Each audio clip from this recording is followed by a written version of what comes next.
So just apologies for having to like shift it around a little. I forgot today's Friday and I have to pick up my daughter.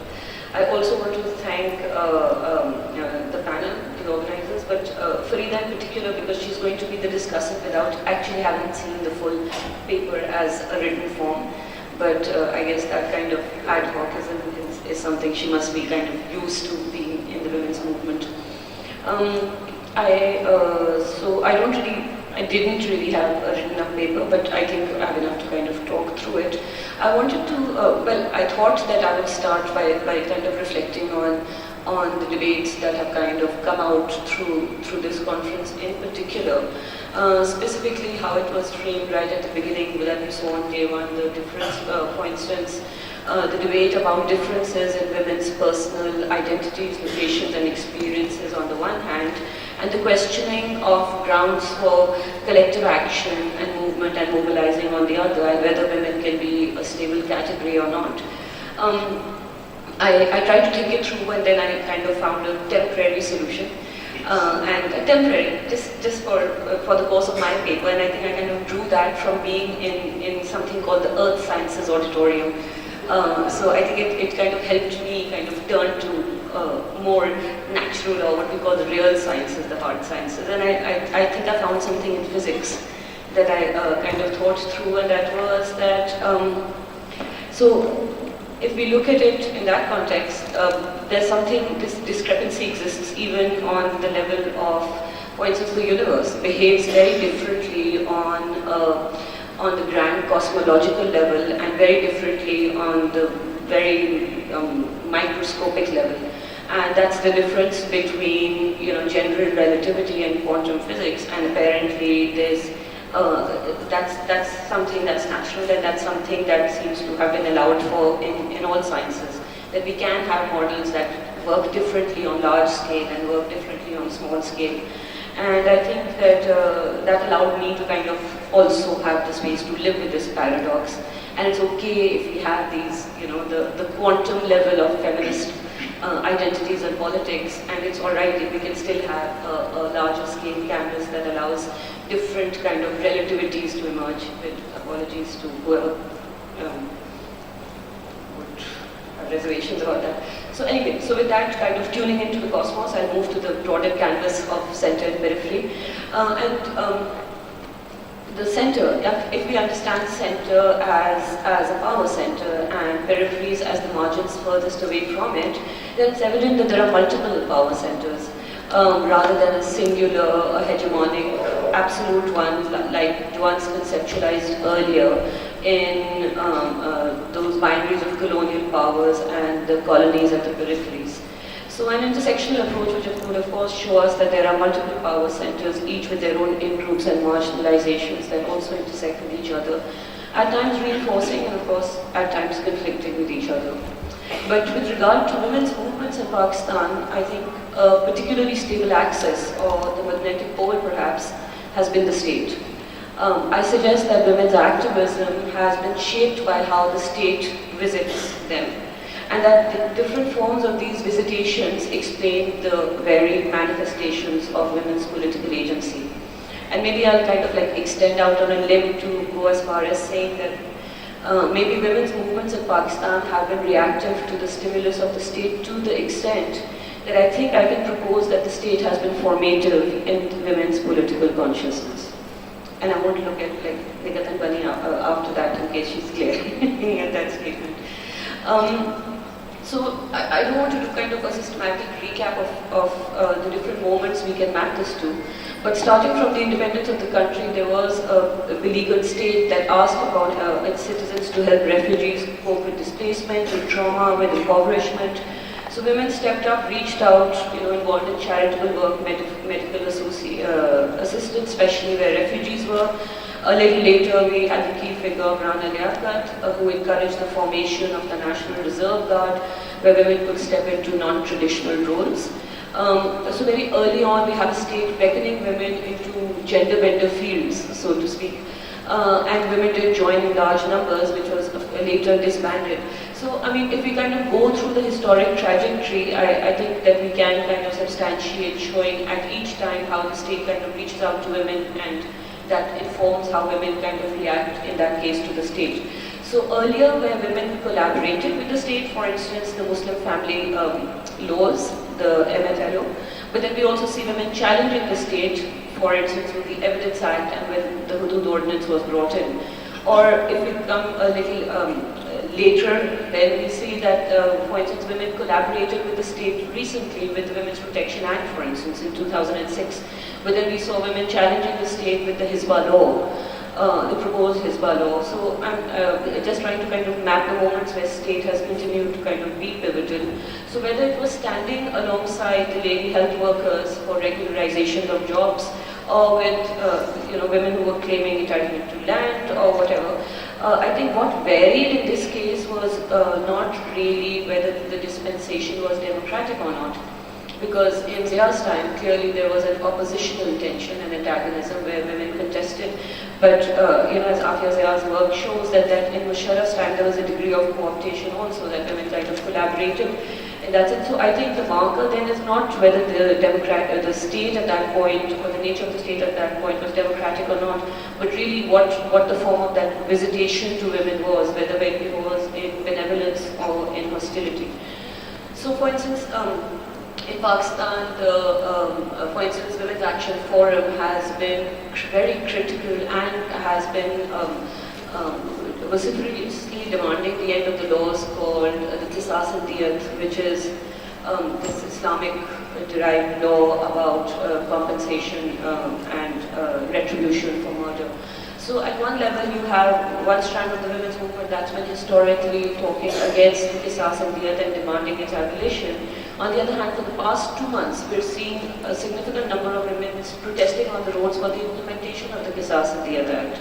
And this is the Tahir al-Qadri, Pakistan, what is it, PAT, whatever it is, where they are demanding implementation because women in their party were killed by policemen in Lahore and they are demanding an eye for an eye. So I think the one way to look at it is how this law or how the state via this law did visit women as something that oppressed women as a group. For instance, in the case of honor killings that we see, where women are demanding the abolition of the Qisas and Diyat, or on the other side where it was actually, it's a way of retaliating against the state for state violence. A common critique of women's movements is, and by that I mean just the movements that call themselves the women's movement, has been that they've been primarily urban-based, which is true. But I think this also overlooks the fact that till, maybe the past decade, maybe the past decade and a half, 2 decades, women in rural Pakistan had very little interface with the state and its institutions. In terms of, whether it was accessing police stations or courts, there was a tendency, I think our structures were a little more airtight at that time. I think they're far more porous now. So women were turning, or had no choice but to turn to the informal justice system. Whether it's the jirga or the faiz law, whatever it is. And we also saw women actually circumventing the state and state institutions entirely. For instance, the arrangement of the badal marriage or the vatta satta, where they end up preempting domestic violence by instigating domestic violence somewhere else. So it's a kind of a community-based balance of power that rests on the ability to inflict violence. So we saw that women actually at times preferred that because it became like a catchment system that allowed them to find a way of self-correcting the balance of power without resorting to the state. So we saw a marriage actually become a tool of governance in the absence of state institutions. So marital choices ended up configuring social mobility, residence, who gets water from whose land, whose family works on whose field, how do you kind of get the mass together for economies of scale in manual labor, voting, political voting blocks. All of this seemed to be at one point negotiated through marital agreements. But independently, women had little interaction with bureaucrats such as revenue officials and district management officers. Many did have most had passports, ID cards, so on and so forth. So I think the case could be made that the state for women existed primarily in urban areas and in that sense could be called a center. So all previously central issues were central in the urban areas, and And I don't just, and that's a different argument from the elite capture argument, because for instance, the Hudud ordinance and the cases filed against women in the Hudud, class didn't explain women's activism, because there were no elite women who were being jailed for sexual transgression. It was poor working class women and lower class women whose sexuality was being regulated and crimes against whom were being sanctioned. But the thing is, almost all the registered cases of Hudud were in urban Pakistan. If not in the provincial capital cities, but certainly in the cities. Similarly with MFLO, most of the cases were regulated through informal justice system. The MFLO cases were confined mostly, and of course we see exceptions in the urban areas, but I don't think that, well, that's certainly not true anymore, not for the past 2 decades at least. But I think the rural-urban divide is not as clear as it sounds, even in this paper. If it sounds that, it really isn't. Because even within the urban areas, there are women, in fact, there are entire communities that don't resort to the police or the judiciary and sort out, issues within themselves. Even in small towns and villages, there are families who are either very educated or who are very politically entrenched, who allow this kind of transgressive behavior, such as women going to courts, approaching district management officials. So I don't think it works really as a binary. I don't think it can be neatly drafted, and it's certainly true that the political money, power elite in each of these, so-called geographic peripheries is enmeshed in the power center. But I think that the nature of the state is changing in Pakistan. Women across Pakistan previously faced an ultimatum. They could either claim citizenship of the state or they could claim membership of a community. And it seemed to be mutually exclusive.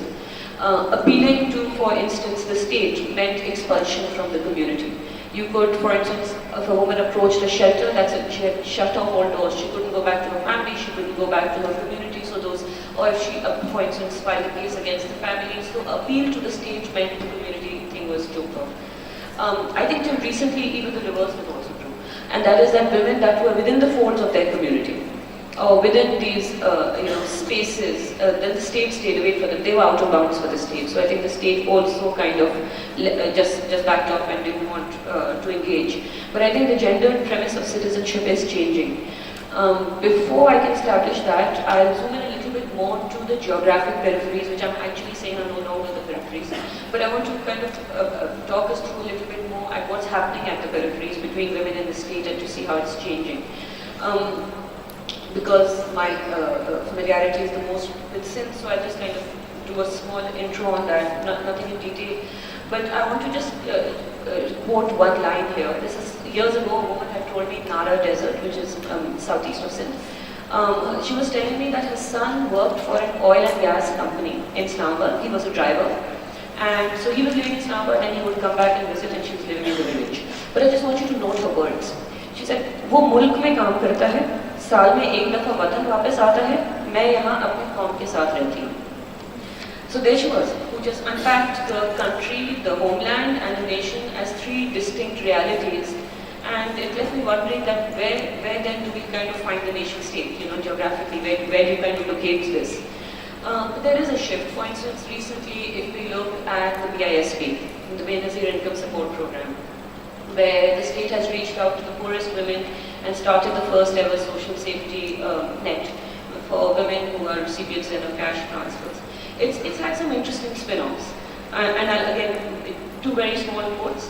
One woman in Umarkot, again in Sindh, tells me that the identity card is different. She said, we are known on the card as the wife of X or the daughter of Y. We need to get men to take us to the Nazra office. They do all the paperwork, they stand in lines, we have to beg and plead them to take us, they make us run around. But the BISP is different. The government knocked on my door, came in and said, this is for you. So this is a sign that the government knows I exist and cares about the fact that I exist. I saw another interesting thing happen now in the other side of Sindh, Upper Sindh, in Jacobabad. A woman came into the police station while I was interviewing one of the policemen there, and she wanted some complaint filed. And so she tells him, you file my complaint, and he said, later I'm in the busy edge. So she takes out a BISP card and she says, I have this card, so you have to file this complaint. And he's telling her, look, your BISP card has nothing to do with this. So that has no bearing. And she said, of course it does. This card proves that the government recognizes my right, so who are you not to recognize my right? So this kind of went on. So I thought these kind of, the BISP in this sense almost became women's claim not to just the resources of the state, but a claim to the state itself. So in terms of the peripheries, instead of kind of doing an empirical meandering across every region in the country, I'll take a shortcut and go through the most peripheral of all peripheries. In Pakistan, the single most alienated part of the country, which is also currently in the most dynamic and formative state of change. And it's an interesting microcosm of kind of examining a condensed version of the entire nation building project. And that is part of Pakistan's federally administered tribal areas. Now the tribal areas have been under self-rule for centuries. Under the rule of Mughals, Sikhs, the British Raj, the area remained like largely independent, and when Pakistan was created, we know that Jinnah kind of said that we won't unduly interfere, so the same agreements kind of continued, status quo continued. As a result, normal Pakistani laws are not extended in the tribal areas. It's administered by the Governor KB as an agent of the President, and through the FCR, the Frontier Crimes Regulation. British era law, but it draws also strongly from the tribal culture, so it's not entirely an opposed law in that sense. Historically opposed, it's not. So FATA then has no legislative assembly, it has no formal judicial system, it has no formal police force, and the agencies are administered by a political agent. Parliamentarians elected from FATA cannot legislate for FATA. Political parties were not allowed to be formed, and all political activity was prohibited in FATA till 2012. The main form of consensus building, as we all will know, is the Jirga, which is convened by the political agent in the protected areas and by tribal elders in the non-protected areas. They also have tribal codes, such as the Pashtun Wali, depending on hospitality, honor, revenge, and it's a lot more complex than that. So these areas were inaccessible and opened by the army after the US invasion of Afghanistan in 2001, where they became then hubs of militancy and described by global media as the global epicenter of terrorism. So in November last year, the Prime Minister formed a national committee tasked to consult all stakeholders and recommend a comprehensive reform package for mainstreaming FATA, and the reform package was announced in August of this year. So now, in the consultations on the reforms, there's been a clear division of opinion between those wanting to retain things the way they are and those demanding change. The old tribal elite, which is the hereditary maliks, the tribal elders and the bureaucracy, mostly want status quo with some modifications. So they want the FCR to become better, they want the most horrendously violent clauses of it taken on, but it's a kind of a reformist, let's make it slightly better approach. There is a group, a stronger and more loud group, I guess, demanding change, and these are the newly emerging power centers, the youth, the traders, businessmen, and most prominently the nascent political class, the politicians from FATA, which have come into existence only, but there was a small class even before 2012, but it's kind of grown exponentially since the Political Parties Act was kind of extended there. So I just want to talk a little bit about the FATA reform process, because there are 7 agencies in FATA and 6 frontier regions, and there have been consultations in all of them, and at times disaggregated consultations. So in agencies where there is strong tribal conflict, different consultations were held with each tribe, and it's been going on, except in not a single consultation nobody asked the women. So there's this thing called Takra Kabail Pandit, which is a group of, it translates into tribal sisterhood. It's a group of 200 members across the tribal areas. It's a women's solidarity network. These women have protested the exclusion of women in the reforms committee itself and in the outreach of the reform committee through the consultation process. So they've analyzed these proposed reforms and spoken about the part that they find the most problematic, and that is the codification of the Rivaj.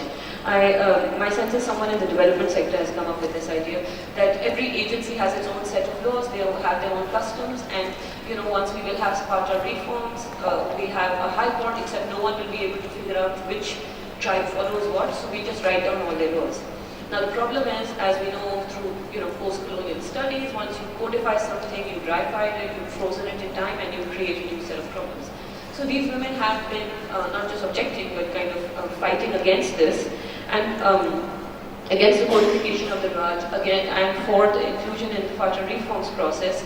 And for the past 2 years, they have been doing public protests every 23rd March and every 14th August, stating publicly that they don't know what to celebrate because they aren't considered citizens of Pakistan.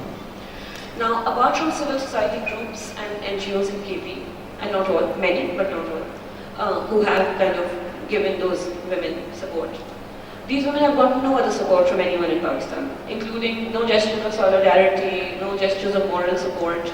So they kind of submitted a charter of demands to KP, but that's about the extent of it. The broader politics around this silence is also that the male tribal elite has traditionally resisted all external efforts at reform and have been fiercely possessive about the tribal system, questioning and delegitimizing all external actors who, from having a say in it. And part of the reform process has started before, not this comprehensively, but there have been efforts before that have kind of stalled. And each time it's because questions raised on the legitimacy of those who speak. And it's been a contracting circuit. So initially it was, well, this is a Pashtun issue and Pashtuns should deal with it. And then it was, well, when people from, let's say, the settled areas of KP start saying, well, you should merge it because that's, you know, the most sensible thing to do is merge it with KP. Then the tribal elite response was, well, this is about not just Pashtuns, but this is about tribal Pashtuns, so you people stay out of it. And then when tribal Pashtuns, who are fairly integrated and very educated and, you know, kind of exited the hold of the Malik, started also supporting reforms, they said, well, it's not really about just, you don't just have to be Pashtun and tribal, but you have to be living in the tribal areas. So if you're studying in Peshawar or if your business is there, then it doesn't count. So in this kind of contracting sphere of legitimacy, what's just not getting any recognition is these women who are trying to get that kind of, not just necessarily endorsement, but even recognition that they're kind of fighting this fight. Meanwhile, the rest of Pakistan knows that reforms are critical for Fatah, for democracy and for ending militancy, and I think that they're so petrified that they don't want anything to jeopardize that. So they're also kind of pandering to this and staying silent so that their overt support doesn't get misconstrued as outsider interference, and just are quite happy to let people in Fatah deal with it because they don't want to step in. So these women continue to get marginalized by the bureaucracy, by the political agents, by the tribal elite, and continue to face, you know, oppressive social customs such as Gag, such as Swara, such as Valvar, you know, the exchange of women as conflict resolution, bride price, so on and so forth. They don't have the exposure, they don't have the advocacy experience or the social capital that the advocacy experience brings with it to engage with state structures. So, in reference to kind of the broader debate that we were having, so when these women reach out for help, what do we say to them? That we'll get back to you after we finish debating difference? And I think that's something we need to kind of think about, is how and this also scores, I think, to other points. That the state has always been the locus of women's demands, and also that women have conscientized and mobilized only where the state has become, or promises to become, or threatens to become, a tangible presence in their lives. So I think women have demanded justice from the state or showed resistance to it. Alternatively, even when their grievance lies somewhere outside the state, when their grievance isn't with the state itself, it is the state from whom they kind of demand protection. For instance, women have, jirgas are an all-male system. At no point have we heard about women protesting to jirgas and saying, well, include us. They protest to the state and say, well, you know, either get rid of jirgas or, you know, kind of help us counter this verdict. They didn't demand to the Taliban to allow them to work or to travel, but they demanded the state that the state get rid of the Taliban for them. Even in terms of, for instance, labor, when we look at trade unions, rarely, at least in the case of Karachi, have I seen that women protest to factory owners and say, you know, we want better wages. They'll turn to the state and say, you get these factory owners to give us better wages. Again, for instance, in Sindh, you don't see women, you know, protesting to the feudal lords, demanding that they stop, you know, bonded labor. They turn to the state and say, you end the bonded labor and you deal with the feudal lord. So I think there has been no other locus of demand for women because no other force even recognizes women's rights to have demands. So the reason I'm kind of going into this at length is because I find this, I understand intellectually where it's coming from, but I also find this constant invocation of the Pakistani state as a misogynist state, I find it very alienating. And simply because it doesn't reverberate with the realities of the women I work with. Now, I'm not kind of saying that the state is a pro-gender force, but I'm saying just look at what's outside, look at the non-state, look at what they're up against. So this state, patriarchal, yes, limiting, yes, aggravating, insensitive, resistant, yes, but for most women it is still a reprieve. And I think that we need to kind of give that a little due before we write off the state as being inherently misogynist or intractable on women's issues. I think the state is also changing actually. I think the Pakistani state is now consolidating and entering and regulating realms that it had previously outsourced to others in a power sharing arrangement. For instance, I don't think it's a coincidence that certain things are happening together. That the state has gone into FATA, into the tribal areas. That was entirely before left on tribal arrangements and FCR and traditional elite. So the state going into FATA at the same time that the state is now in KP, in the settled areas, and in Sindh and in Balochistan, we're seeing a crackdown on jirgas, for instance. In Swara cases, there have been so many cases where the police has gone and arrested not just people who gave the girl away in the conflict resolution, but everybody who sat in the jirga. So there are entire cases where there are 18, 20 people out of the jirgas who are now arrested. So again, the crackdown on the jirgas, the state has gone into territories that it never went to, such as the Kacha lands of the river Indus, whether it's for dacoits or whatever. And critically, the state is asserting its direct presence for the first time in the absolutely most unregulated periphery of all, and that is the private space. So I think that if we look at laws, underage and forced marriages are now outlawed, domestic violence is criminalized in 3 provinces at least, violent acts, defense of culture, all these things are prohibited, and I won't go into the various forms. So, and it's gone beyond legislation. So what I'm just trying to say is, I don't think it's a coincidence that the state goes into FATA and around about the same time it enters the home. So I think you're seeing a kind of consolidation of state moving towards what I guess in Bavarian terms we would say a monopoly of violence, which is not necessarily a good thing. So I'm not really saying that it's linearly progressing to a higher state of development. I'm just saying that there's a shift, and I think we need to kind of chart that at some level. Because where the state may have entered the home as the protector of women's rights, it's also entered other places with artillery fire, tanks and guns. It's at one level we're seeing it's rolling back some of its policies, for instance, certain proxies, if not all of them. But then we're also seeing it transition to this normative kind of what the traditional conception of a nation state is supposed to be, which intrinsically is also violent. I think this consolidation is being experienced in very many ways. It is an increasingly violent state because it is now doing directly what previously it had proxies for. So it is an increasingly violent state. It's being experienced as, it is also being experienced as a state that's extending its own writ, whether it's in the tribal areas or in the Kacha areas. It's also being experienced as a clampdown on unregulated space. So for instance, we look at this clampdown on NGOs and how people are reacting to that and saying, well, they never did this before. Well, they didn't do a lot of what they did before.